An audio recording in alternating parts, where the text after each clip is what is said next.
a Charizard that may actually do well in the meta, and a supporter card that's pretty much borderline broken. If you are a user subscriber, welcome back. If you are new to this channel, I am Spartan Strike. I do cover Pokemon TCG, whether it be in real life or online, and eventually I will broaden into other Pokemon related content. There are two cards here that really have surprised me.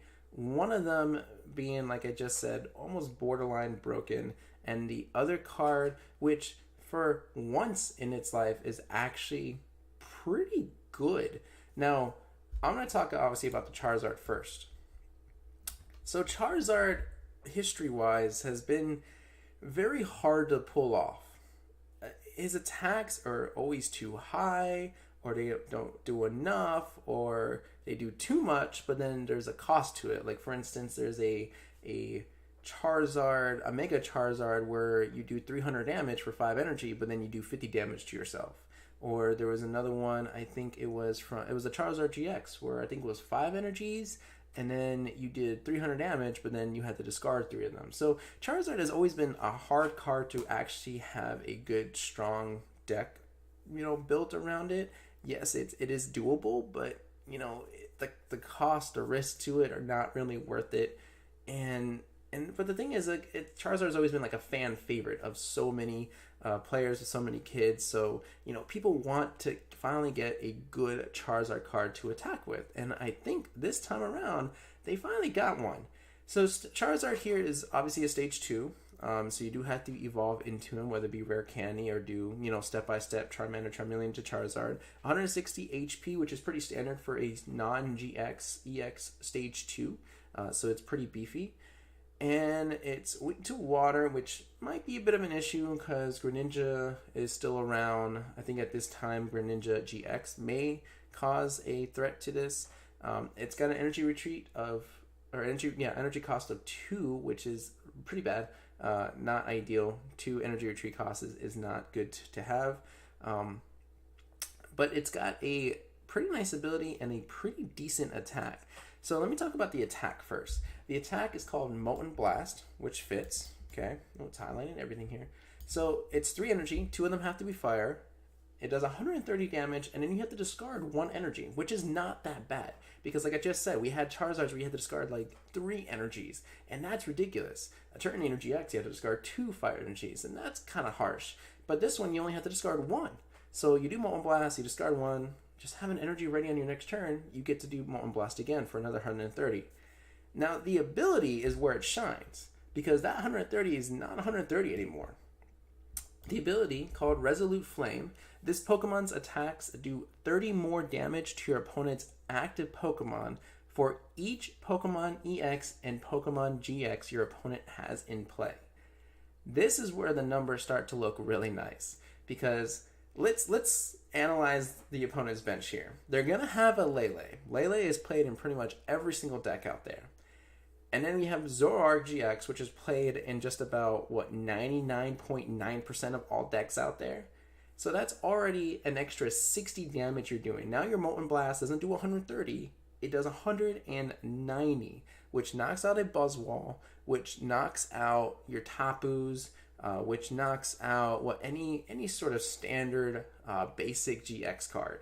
And then you think, oh, what about Metal? We have Duskmane, which actually does 190, well, it actually has a 90, but you have like Solgaleo, and you have Metagross, but they're weak to fire, so they're going to get KO'd by just 1 Molten Blast, regardless of the ability or not. So, I mean, like I said, this is a very good Charizard.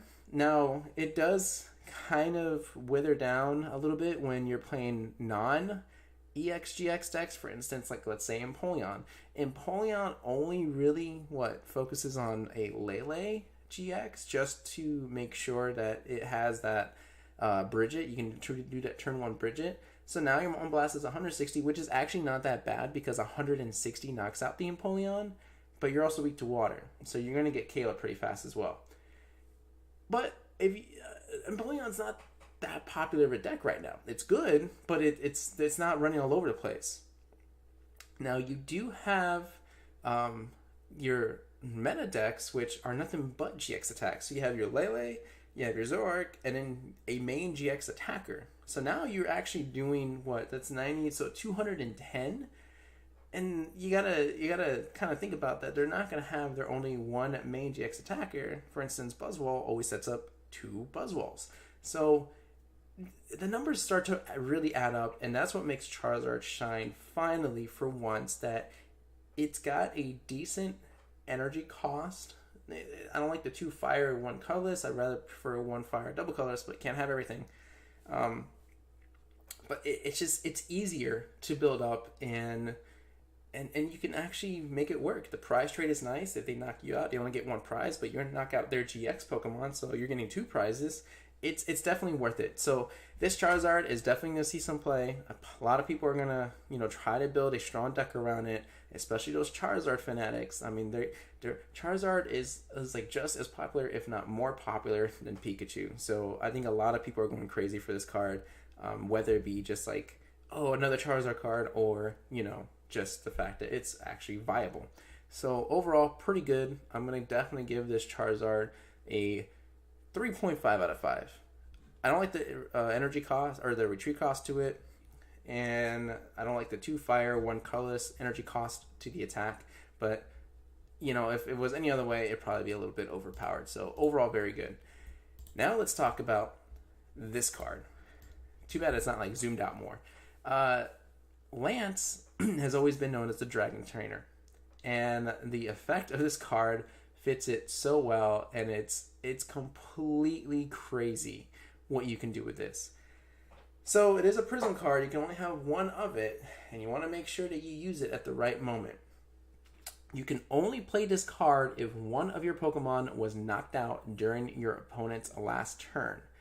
Search your deck for two Dragon Pokemon and put them onto your bench, then shuffle your deck. Search your deck for two Dragon Pokemon and put them onto your bench, and then shuffle your deck. I'm going to let that sink in for just a second. Think about it. Did you catch it yet?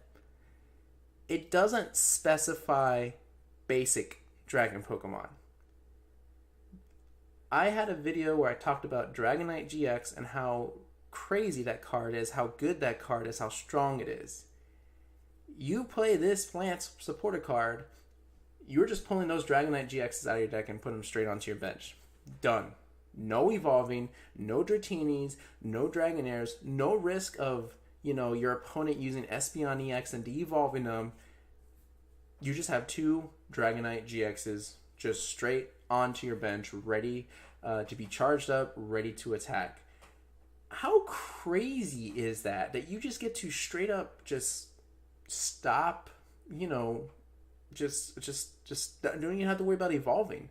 Now, what gets even crazier is that the Dragonite has a GX attack that lets you bring 3 Dragon Pokemon from your discard pile onto your bench. So this is where it gets a little bit clunky, but it's doable, it's manageable.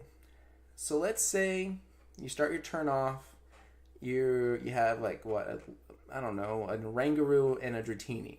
Okay, not the ideal setup. Well, your Dratini gets knocked out. It's got a low HP, of course. So now you play Lance. Lance lets you pull those Dragonite GXs onto your bench. Okay, so your Rangaroo is inactive. It's going to get KO'd most likely. Now you have 2 Dragonite GXs that are getting ready to charge up. Okay, now there are ways to charge it up.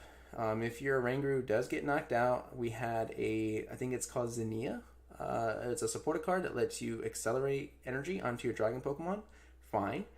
But then you can use your Dragonite GX attack, which brings out 3 Pokemon from the discard pile onto your bench. Let's say you discarded 3 Alterias.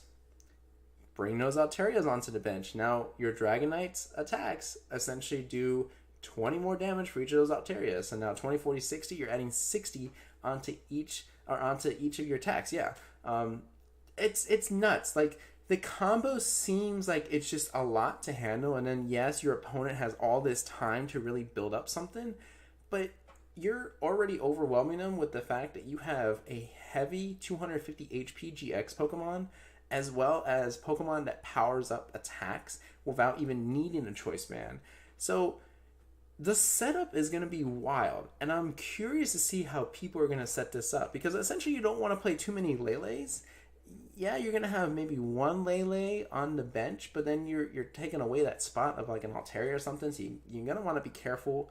But it's just the energy acceleration is going to be a little bit tricky, but we do have Zinnia. Yes, it is a supporter, and I think your Pokemon has to be knocked out to make it work, but there are ways around this, and I think a lot of people are going to find a way to make this work, because this is just too good. This is just too good. The fact that you can bring evolution Pokemon straight onto your bench without evolving them is a huge deal, because that's what makes Stage 2 Pokemon not highly sought after. Gardevoir, yes, was an exception because its attack was well worth it, but like if you just think about any Stage 2s, like you have to find a rare candy, or you have to find the Curly-Up, or not Curly, well, you know, a Stage 1, but then your opponent can knock out the Stage 1, so you're back at the beginning. Hopefully you had another basic Pokemon that was ready to evolve. It just gets, you know, it's just a lot of stress. So being able just to bring out those GX Pokemon and then, you know, put them straight onto your bench, and then you could worry like, oh wait, what about my Dragonite Pokemon gets, you know, knocked out? What am I going to do? Well, you still essentially have the Dratini and the Dragonaires, so you could, you know, essentially start setting up another Dragonite GX and maybe Rescue Stretcher, the one that you lost. There's a lot of possibilities to it. So, like I said, it's a crazy card. It fits well with the theme of it. Of course, Lance would have some way to bring Dragonites onto the field for you. And yeah, it's just too nuts. Maybe a 4 out of 5 if it didn't have that, you know, that little rule of, yeah, your Pokemon has to be knocked out. This would have been like just straight up broken. Just being able to boom, Prism Star, draw out 2 Pokemon. There's not even a consequence behind it. Yeah, that would have been like over the top broken. But they did put that little rule in there because, you know, got to balance it out. So overall, I'm going to give Lance a 4 out of 5. It is just too good to pass up. And I'm kind of excited to see if there's going to be any other Dragon support that we get in order to get this card rolling, in order to get this whole deck rolling. The Dragonite Altaria, there's a lot of good potential there. But that's going to be pretty much it, guys. You tell me what you all think. If you think I'm just too crazy, you think I'm overhyping these cards, if you don't think they're all that great, maybe you're just done with Dragon Fire Pokemon and want to move on to something else, you let me know in the comment section and tell me what your thoughts, what your first impressions are. But that's going to be pretty much it, guys. Please like, subscribe, do what you got to do, and I will see you all in the next video.